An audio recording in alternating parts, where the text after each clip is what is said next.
Fine. So let's just focus on the meeting. Okay. Let's see. First, there's an introductory greeting from the company that I'm supposed to read. It's kind of a legal thing, you know. Welcome to Freedy'S Pizza, a magical place for kids and grown-ups alike, where fantasy and fun come to life. Fazbear Entertainment is not responsible for damage to property or person. Upon discovering that damage or death has occurred, a missing person report will be filed within 90 days as soon as property and premises have been thoroughly cleaned and bleached and the carpets have been replaced. Blah, blah, blah. Now, that might sound bad, I know, but there's really nothing to worry about. The animatronic characters here do get a bit quirky at night, but do I blame them? No. If I were forced to sing those same stupid songs for 20 years and I never got a bath, I'd probably be a bit irritable at night too. So remember, these characters hold a special place in the hearts of children and you can show them a little respect, right? Okay. So just be aware, the characters do tend to wander a bit. They're left in some kind of free roaming mode at night. Something about their servos locking up and they get turned off for too long. They used to be allowed to walk around during the day too, but then there was the bite in 87. Yeah, it's amazing that the human body can live without the frontal lobe, you know? Now concerning your safety, the only real risk to you as a night watchman here, if any, is the fact that these characters, if they happen to see you after hours, probably won't recognize you as a person. They'll most likely see you as a middle endostone without its costume. Since that's against the rules here at Freedy'S Pizza, they'll probably try to forcefully stuff you inside a pretty fat pair of suit. Now, that wouldn't be so bad if the suits themselves weren't filled with cross-beams, wires, and animatronic devices, especially around the facial area. So you can imagine how having your head forcibly pressed inside one of those could cause a bit of discomfort and death. The only parts of you that would like to see the light of day again would be your eyeballs and teeth. Yeah, they don't tell you these things inside. Stay breeze. Check those cameras. Remember to close the doors only if absolutely necessary. Gotta conserve power. Alright, good night.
Well, if you're hearing this and you made it today too, congrats.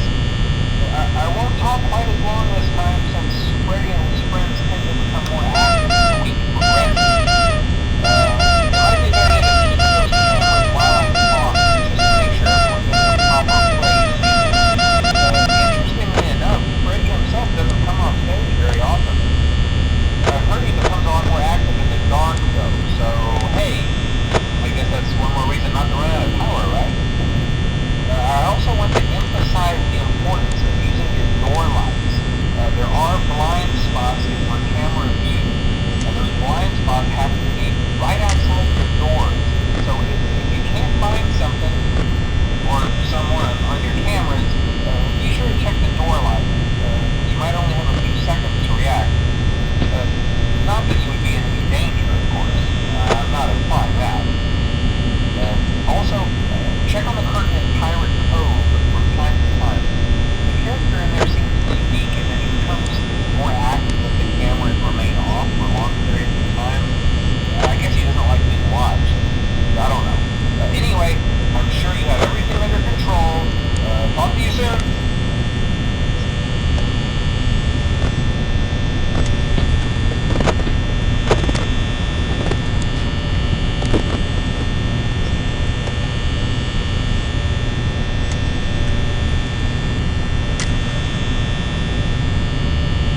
Okay, I'll leave you to it. See you on the flip side.